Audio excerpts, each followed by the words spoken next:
This is the second time that Democrats bet the House on white women and suburban white women. And this is the second time they've been left at the altar. There were appeals to racism in this campaign, and there is racial bias in this country, and there is sexism in this country. And anybody who thinks that that did not in any way impact on the outcome of this race is wrong. Black voters came through for Kamala Harris. White women voters did not. I was so hopeful that a mixed race woman married to a Jewish guy could be elected president of this country. And I think that it had nothing to do with policy. I think this was a referendum of cultural resentment in this country. Was it though? All right, well, as you just watched, Bakari Sellers, David Axelrod, who had clarity before the election, but seems to have lost that clarity after the election. Joy Reid, Sunny Hostin, they're all blaming Kamala Harris's loss on the character of the American electorate. And I think that's a big mistake. Because when you do that, number one, it's bad analysis and it's incredibly lazy. But number two, it only works to shield or provide cover for the mistakes that the Democratic Party has been making. Now, look, later on that episode of The View, Hostin and Alyssa Farah Griffin got into an argument over Hostin blaming white women specifically for voting against their own interests. So let's take a look at that. Why do you think that uneducated white women voted against their reproductive health freedoms? And why do you think Latino men voted in favor of someone that's going to deport, says he's going to deport the majority of his community? White women like being called uneducated white women. I think the economy matters, national security matters. But when you put people in these boxes, I think that's a takeaway from this race. We have to look at the demographics.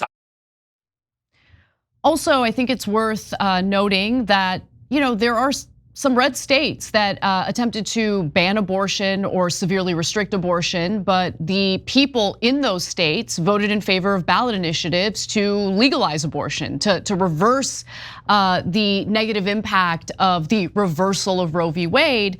So saying that people are voting against their best interests kind of doesn't make sense when it comes to the reproductive rights issue, because what was Kamala Harris supposed to do? She was going, like, let's say she got elected.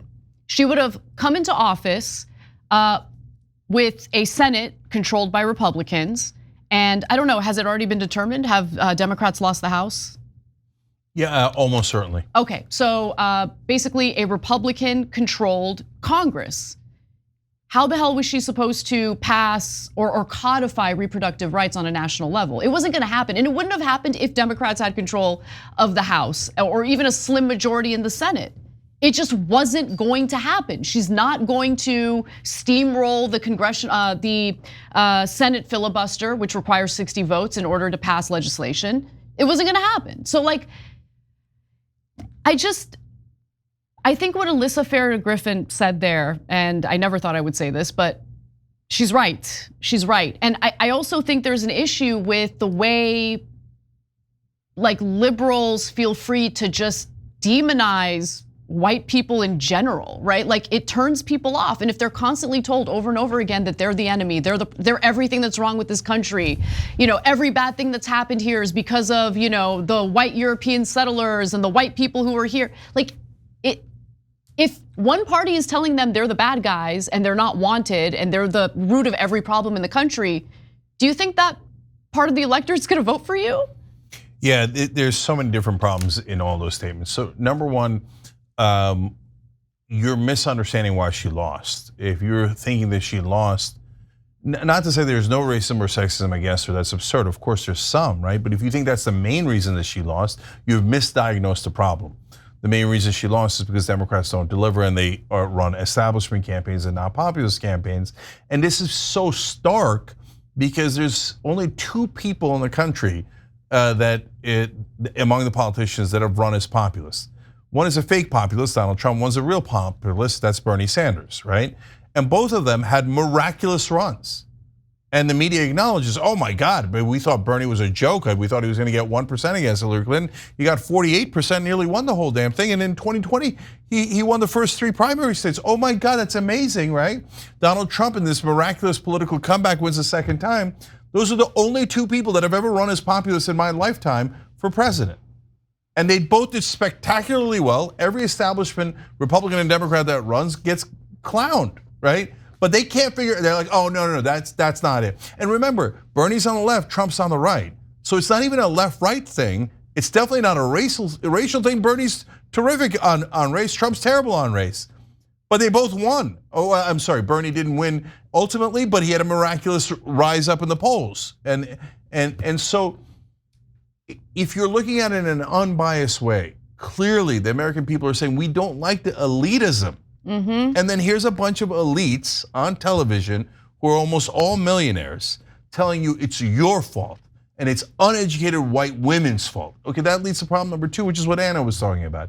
If you keep insulting, by the way, not only some people, which they won't go free, but also the majority of people in this country. Do you think that's a good political strategy to say to 3/4 of the country that's white, you guys are the problem. It's your fault we lost. And it's your fault for being so uneducated and so white. I mean, that is the worst political strategy I've ever seen. I mean, that makes some of the extreme leftists that we were right about and had terrible political strategy, et cetera, it makes them look like good strategists when you do that strategy. I wouldn't go that far. Okay, I mean, it's as bad as it could possibly be. And then there's the fact that a lot of the things they say isn't remotely true. Like in the beginning, Sunny Hostin was talking about, black woman and with a Jewish husband. I had this, like, wait, are you saying that like Jewish people can't do well in this country in politics? Because there's that stereotype also exists. What are you talking about? Bernie Sanders, again, legendary in how well he did. Jamie Raskin, one of the most popular figures in politics, and Josh Shapiro, an incredibly successful and popular governor in Pennsylvania. What are you guys talking about? It doesn't have anything to do with them being Jewish or black or anything like that. It has to do with the substance of their campaigns, but people on TV hate substance. Yeah, it's lazy politics. It's boring, lazy, dumb politics, okay? So could it be any black woman? Can it be Candace Owens? If Candace Owens is running for president, do we have to support her because we need to elect a black woman? Like, what does she stand for? What does she represent? Is she gonna serve the best interests for the electorate? Like, what are we talking about here? And look, I think the biggest problem is that when it comes to the field of journalism, it used to be dominated by working class people, okay? A lot of them didn't even get a college degree, right? You didn't need a college degree to be a journalist. But now journalism is dominated by wealthy, Ivy League educated individuals who live nice, cushy, comfortable lives and are kind of detached from the realities that the electorate has to deal with. And so when you're that comfortable, I'm just gonna keep it real, you're really less concerned about the policy and more concerned about like the optics, and like you treat politics like it's just a fun sports thing, right? Like, oh, I want my team to win, but you get to have these luxury beliefs, okay, where the content of the campaign doesn't really matter. What the candidate is promising to do for the American people doesn't really matter. It just makes you feel good to see a biracial woman with a Jewish husband in the White House, and that reigns supreme in your world. No, most people are worried about other things, okay? It has nothing to do with her skin color. It has nothing to do with the fact that her husband is Jewish. It has everything to do with the fact that Kamala Harris doesn't really stand for anything. If we're honest with ourselves, no one knows what she stands for. She went from running to the left of Bernie Sanders on some of these social issues back in 2020 to suddenly swinging back as, I'm like a tough on crime prosecutor and I'm now campaigning with a neoconservative like Liz Cheney. I'm honored to be endorsed by Dick Cheney, a literal war criminal. Come on.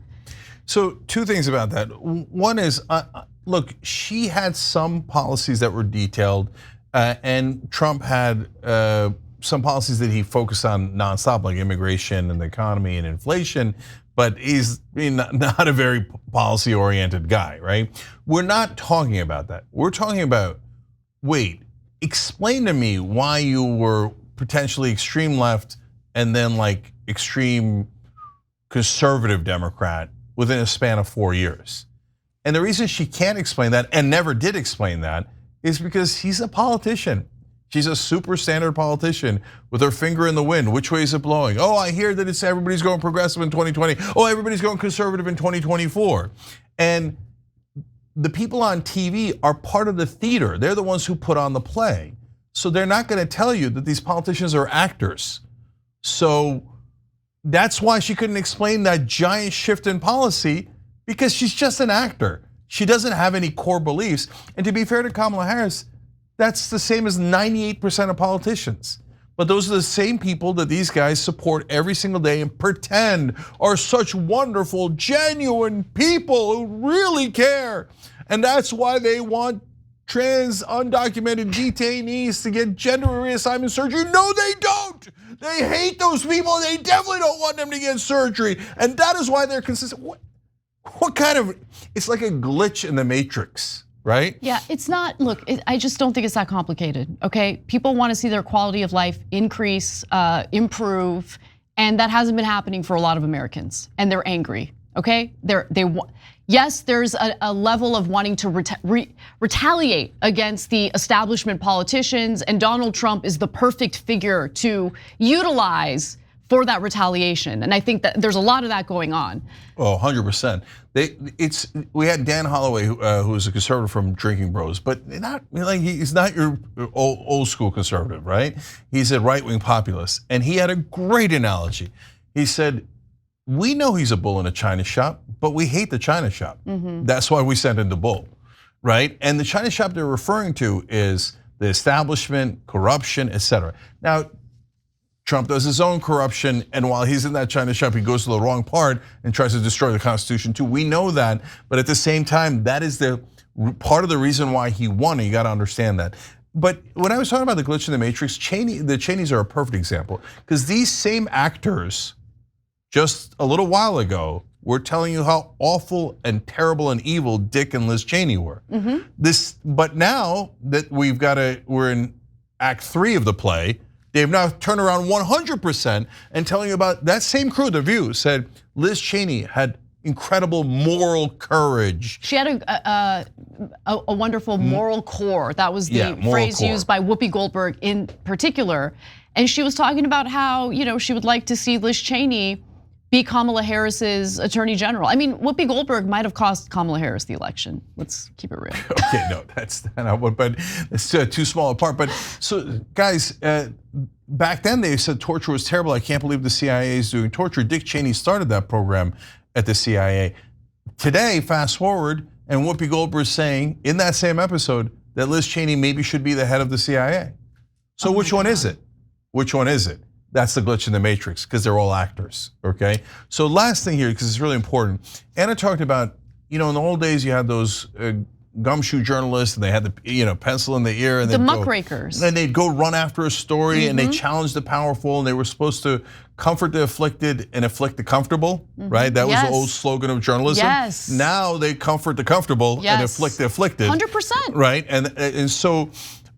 It's not just because they're rich. Almost everyone on television is a millionaire or a multimillionaire. So in one of the clips we showed you earlier in the show, Rachel Maddow's there. She's making $20 million a year, and I think she works 1 day a week. I mean, it's amazing. Sean Hannity makes $40 million a year. So these guys are spectacularly wealthy. They haven't interacted with poor people in forever, right? Or middle class people. And they'll say, no, I ran into somebody on the train. Okay, fine, whatever, right? But even for the print guys that are not spectacularly wealthy, Anna's right, a lot of them went to Ivy League schools and really good schools, and I don't begrudge them that. I went to the same schools, but I know that we are in a certain bubble, and we have a certain point of view because of the groupthink of that bubble. So I try really hard to not be in that bubble and to see outside my point of view. Yeah, plus you're not rich. Yeah, plus I'm not rich, so that helps. Yeah. But like I said, the print journalists, a lot of them are also not rich, right? But they can't get past their point of view. They can't see straight. They think, well, of course, the politicians have to take all the money and then serve the donors and the voter to know that everybody's racist and sexist, etc. And so that's why they say the absurd things that they do, and they don't even realize it.